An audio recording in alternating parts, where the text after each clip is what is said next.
Hi, my name is Chris Kelly. I'm a Stampin' Up! Demonstrator, and today I'm going to share with you one of my favorite Stampin' Up! Products. It's called the Stamp-A-Majig, and it is a black handle with kind of a T-square top to it.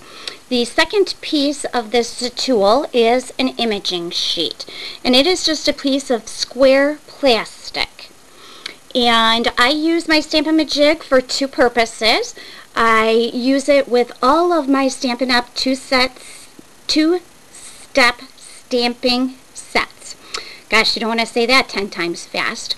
But a two-step stamping set has stamps in it that are images that you layer or combine with one another for a multicolor look. And I also use it to ensure that when I'm stamping a sentiment on my card, it's going to go on straight and it's going to be centered where I want it on my card. So today I'm going to show you how to achieve success with your Stamp-A-Majig. The key to this product is that your imaging sheet needs to be placed tight into the corner of your Stamp-A-Majig.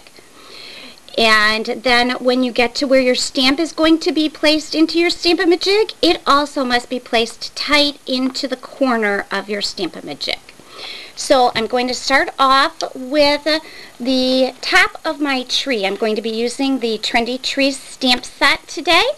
And I'm just going to stamp the top of my tree onto my white cardstock. And you can see that once I've stamped my image, there is a small white line there where my tree trunk is going to go. So what I want to do is to then stamp my image onto my imaging sheet. So again, I'm going to line up my image sheet tight into the corner of my Stamp-A-Majig. I'm going to have to stand up to do this backwards for you here. And then I'm going to take my tree trunk and I'm simply going to ink it up with some espresso ink here. And again, my stamp is going to go tight into the corner of my Stamp-A-Majig, and I'm just going to guide my stamp down. That's going to place my tree trunk image onto my imaging sheet. And then what I want to do is line it up into my tree so that I'm going to cover all of that white space that was left there. And that way I'm not going to have any white space in my tree. So I'm just going to line that up. And then I'm going to take my Stamp-A-Majig and again, place my imaging sheet tight into the corner of my Stamp-A-Majig. And then I'm simply going to pull out my imaging sheet, ink up my tree trunk again, and again my stamp is going to go tight into the corner of my Stamp-A-Majig and straight down. And that's going to give me the image where my tree trunk is right up into my tree. So now I want to add a sentiment to my card, and I'm going to do the same thing. I'm going to place my stamp imaging sheet tight into the corner of my Stamp-A-Majig. Sat down too soon there.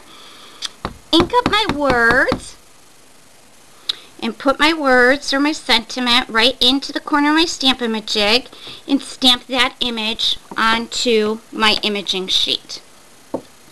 Then I'm going to simply line that up under my tree so that I've got it in the middle of my image and so that it's straight. And then I'm going to put my Stamp-A-Majig right in the corner of my imaging sheet again. Remove my imaging sheet, ink up my stamp, and place the stamp in the corner of my Stamp-A-Majig. And stamp it onto the paper. And it's as simple as that. You can see my words are straight and they're in the center of my image. So, the thing to remember with your Stamp-A-Majig is you want to corner everything. Corner your imaging sheet and then corner your stamp. That's it for today. Thanks for stopping by, and I hope you enjoyed my video on Stampin' Up! Stamp-A-Majig. Thank you.